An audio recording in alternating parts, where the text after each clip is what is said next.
Factores no modificables como es el sexo, la edad de inicio de la epilepsia, los años de evolución. Sí se habla de la edad entre 20 y 40 años como una probabilidad más alta, pero es cierto que cuando falleces a los 50 años las probabilidades, solo como suele ocurrir en SUDEP, de una autopsia y de una indagación bajan mucho. Se consideran ya muertes naturales y hay o muertes por otras causas, y hay ya una tendencia a valorar esto como un elemento para que tengamos también la actitud de prevención posible de SUDEP en mayores de 40 años, por supuesto. Pero hay una serie de factores que sí son modificables. Y dentro de lo trágico de la situación, pues decir que muchos de estos factores representan los fundamentales. Son, como vemos en esta diapositiva, los 10 factores que pueden influir en el SUDEP. 8 de ellos se puede hacer algo por ellos. Son, por ejemplo, la presencia de más de 3 crisis generalizadas tónico-clónicas en el último año, la frecuencia de crisis, el número de fármacos que se estaban utilizando, si es más de 2, 3 o 4 tienen más probabilidad de SUDEP que 1 o 2, lo cual no quiere decir que sean los fármacos, evidentemente, podría ser un marcador de la gravedad de la epilepsia.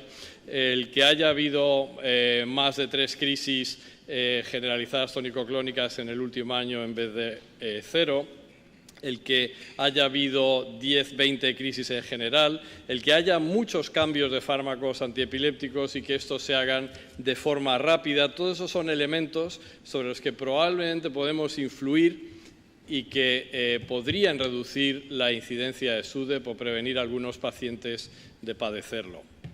El SUDEP, como sabemos, es la causa más frecuente de muerte relacionada con epilepsia, sobre todo en pacientes jóvenes.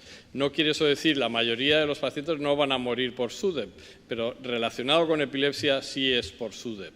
La mayoría no son episodios observados por los testigos y suelen ocurrir por la noche sin presencia de nadie que los vea, pero cuando hay testigos que los presencian, en una gran proporción de los casos cuentan que tuvo lugar después de una crisis más fuerte de las habituales o de las habituales prolongada, y muchos de ellos ya cuentan también que antes de esa crisis hubo un cierto incremento en la frecuencia de crisis, que era una fase de mayor inestabilidad de la enfermedad. Aquí tenéis una serie de SUDEP relacionados con muerte. Unos habían sido presenciados por testigo, otros no habían sido presenciados, y aproximadamente en un 87% de los casos que fue presenciado por testigo se especificó que había tenido relación con crisis epilépticas. Conclusión: actuar sobre la epilepsia, mejorar el control de crisis es la principal labor que nos puede llevar a mejorar el pronóstico y reducir la incidencia de esta fatalidad. Esto es otra serie de datos sobre la importancia específicamente de las crisis generalizadas tónico-clónicas, cuando si ponemos como ninguna como el nivel básico, que el riesgo sería 0, cuando hay 1 o 2 ya sube el riesgo en un riesgo relativo de 5, cuando hay 3 o más crisis un riesgo relativo de 15, y cuando es un número desconocido sigue siendo alto, por encima de 5, y globalmente el riesgo cuando hay crisis generalizadas tónico-clónicas con una sola ya sube a un riesgo relativo de 7 sobre no tener ninguna crisis generalizada tónico-clónica. ¿Cuáles son los mecanismos en relación con crisis generalizadas tónico-clónicas? Hemos visto, como presentaba el doctor Rocamora, el apagamiento postictal del sistema nervioso central. Hay factores del sistema nervioso central. Es una supresión intensa que precede al SUDEP, precede a la parada cardiorrespiratoria. También hay elementos que tienen que ver con función respiratoria y cardíaca. La respiración, la forma central, forma respiratoria primaria podría ser en relación con una apnea, que puede tener una combinación de central, obstructiva, y la aparición de edema pulmonar, pues a partir de ese periodo de tiempo en el que hay una parada respiratoria y que se empiezan a producir alteraciones vasogénicas. Las formas cardíacas primarias, como hemos visto, como la sistolia ictal, las taquicardias malignas, las miocardiopatías por estrés y la isquemia de miocardio cuando hay una coexistencia de patología isquémica con epilepsia, y eso nos lleva ya a ese grupo de edad avanzada que quizás es el que menos estudiado está, porque son pacientes que llegan menos a las unidades de vídeo EEG y en los que, como decía antes, hay una tendencia mayor en atribuir las muertes a parada cardiorrespiratoria y no indagar más en si ha tenido relación con la epilepsia.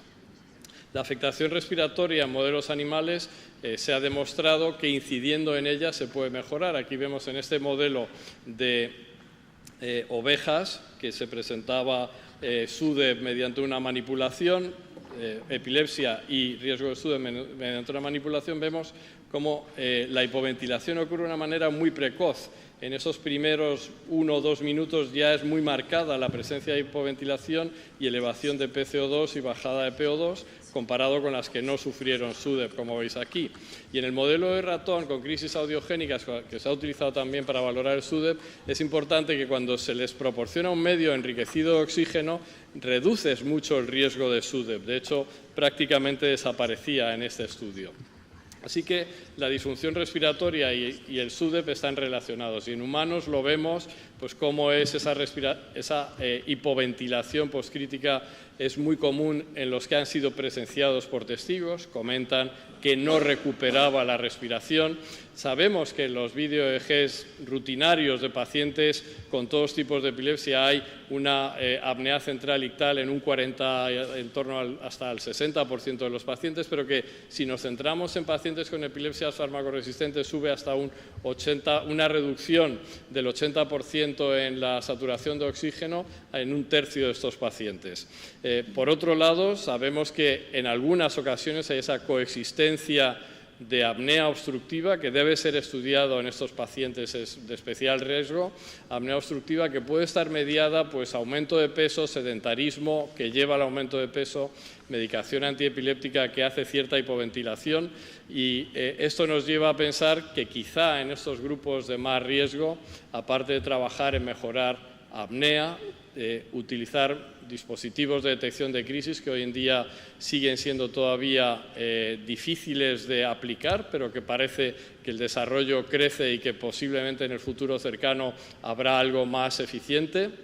Y también pensar en oxígeno domiciliario en pacientes de riesgo. Esto se está haciendo ya en la comunidad de pacientes con síndrome de Dravet con frecuencia, que tienen oxígeno en el domicilio, y pacientes con síndrome de Lennox-Gastaut, por ejemplo, también lo están empezando a usar por aquellas crisis tónicas nocturnas tan frecuentes. Otro dato importante es esa supervisión nocturna, que podría también, según este trabajo, ser un elemento fundamental para prevenir el SUDEP. Aquí vemos cómo el compromiso respiratorio detectado presente sin supervisión, si ponemos esto como rango, cuando hay alguien en el mismo dormitorio, se reducen los casos de compromiso respiratorio, y cuando se toman medidas especiales que son más sencillas, como sistemas de escucha o entrar en la habitación del paciente de manera regular, también se disminuyen esos episodios de hipoventilación. Esto se hizo sobre una comunidad de pacientes con discapacidad institucionalizados,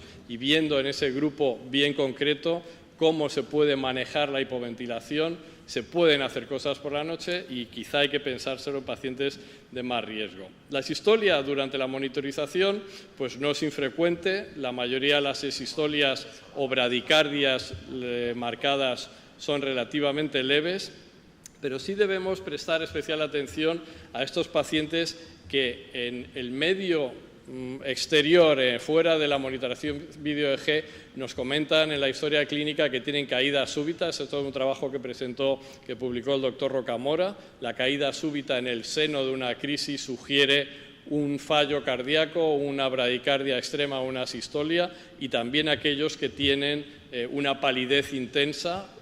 Son datos que nos deben hacer pensar en que puede estar ocurriendo una sistolia ictal y debemos en estos pacientes ser especialmente cuidadosos y estudiarlos. Hay una serie de genética compartida en la muerte súbita cardíaca, tanto por ejemplo, la muerte súbita del lactante, la cardiológica por QT largo, síndrome de Brugada, las taquicardias paroxísticas polimorfas. Hay un gran grupo de genes que relacionamos con canalopatías de potasio, canalopatías de sodio, hay un gen que tiene relación con múltiples mecanismos de neurotransmisor que hace una liberación lenta de calcio, y cuando es un gen que tiene una ganancia de función se producen más riesgo de SUDEP, es el gen del receptor 2 de rianodina.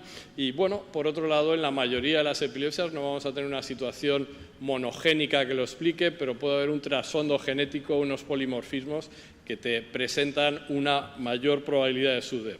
Quizá en el futuro estaremos valorando el riesgo de SUDEP mediante estudios genéticos que deberíamos incluir este grupo de genes. Pero precisamente porque existen alteraciones genéticas relacionadas con cardiopatía y SUDEP, se empieza a hablar, y también por esa relación que tiene el SUDEP con un corazón débil, enfermo, que a lo largo de la vida pues, ya ha desarrollado una cardiopatía ritmógena estructural o un riesgo, una isquemia de miocardio o un riesgo de padecer isquemia.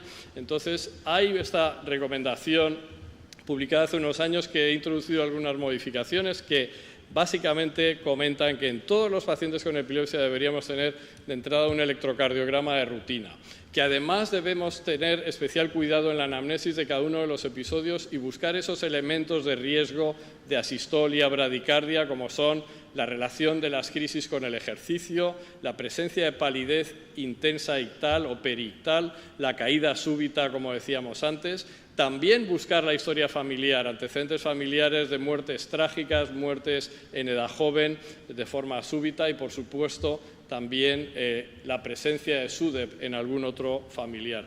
Y en casos en los que algún dato de estos primeros sea positivo o incluso dudoso, la recomendación de este grupo es hacer electrocardiogramas en los familiares, indagar por la presencia de alguna cardiopatía ritmógena, valoración por cardiología, que debería incluir un Holter y una prueba de esfuerzos y quizás una inducción farmacológica, y valorar el estudio genético de pacientes y familiares. Es decir, ya estamos teniendo en la literatura las recomendaciones de extender el estudio más allá de lo que es lo que habitualmente hacemos, porque creo que pocos aquí haríamos un estudio tan exhaustivo, incluso con pequeños datos que sean dudosos.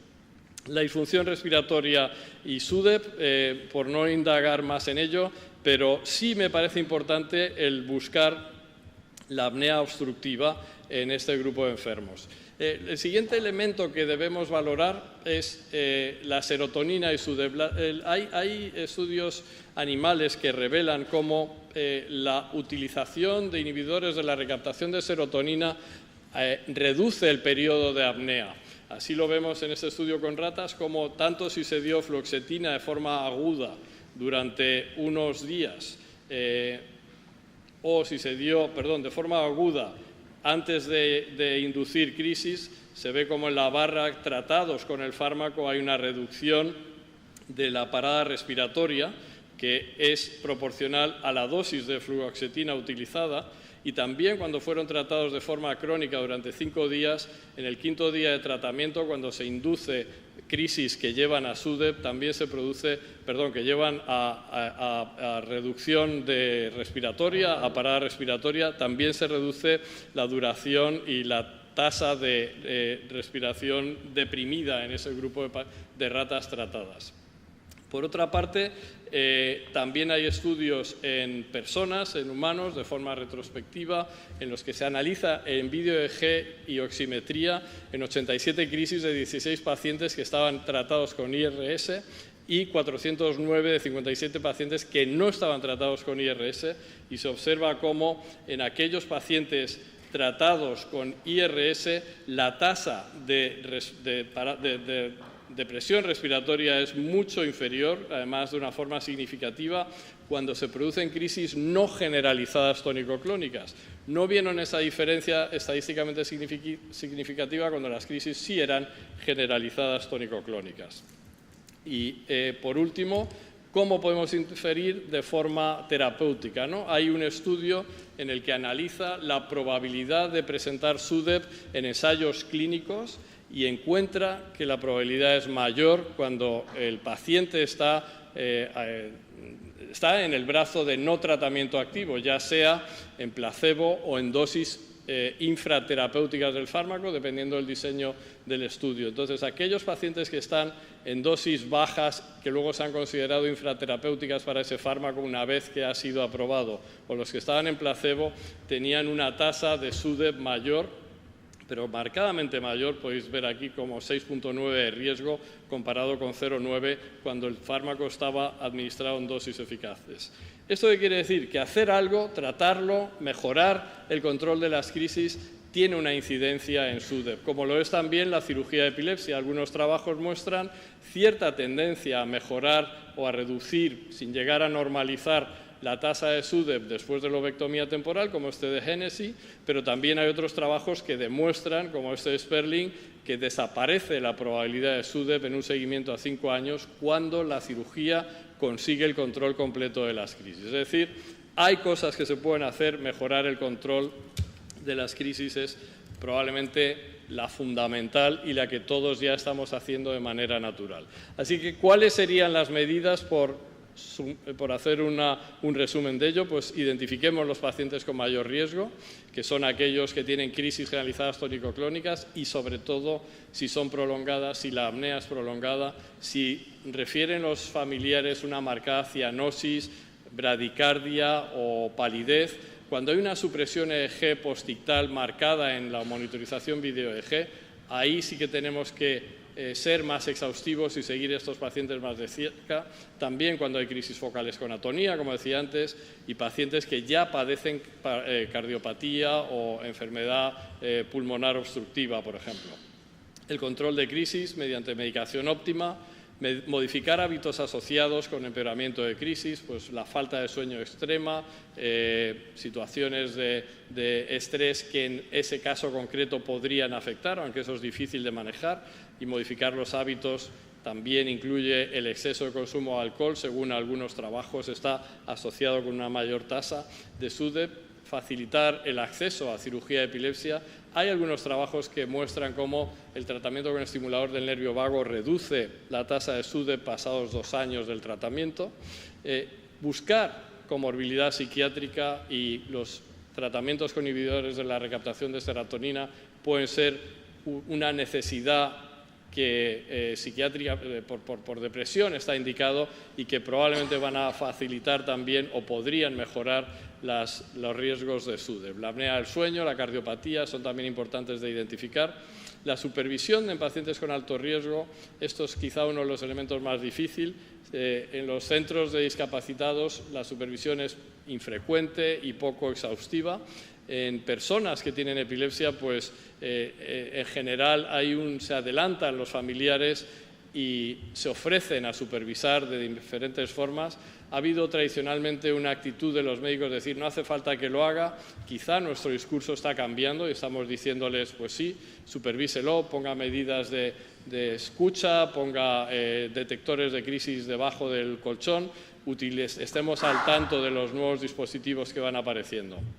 El oxígeno domiciliario tampoco es algo que debamos rechazar inmediatamente. En aquellos pacientes con crisis largas, prolongadas, nocturnas, deberíamos igual plantearlo. También en las comunidades de pacientes que tienen más crisis, que muchas veces son niños y no tan niños con discapacidad y epilepsia, se usa el entrenamiento en resucitación cardiopulmonar. Ya son cada vez más los familiares que lo solicitan y habría que buscar forma en que esto se hiciese de una manera fácil para ellos. Y, por supuesto, informar, como acabamos de ver de la charla de Irene García Morales. Muchas gracias por vuestra atención.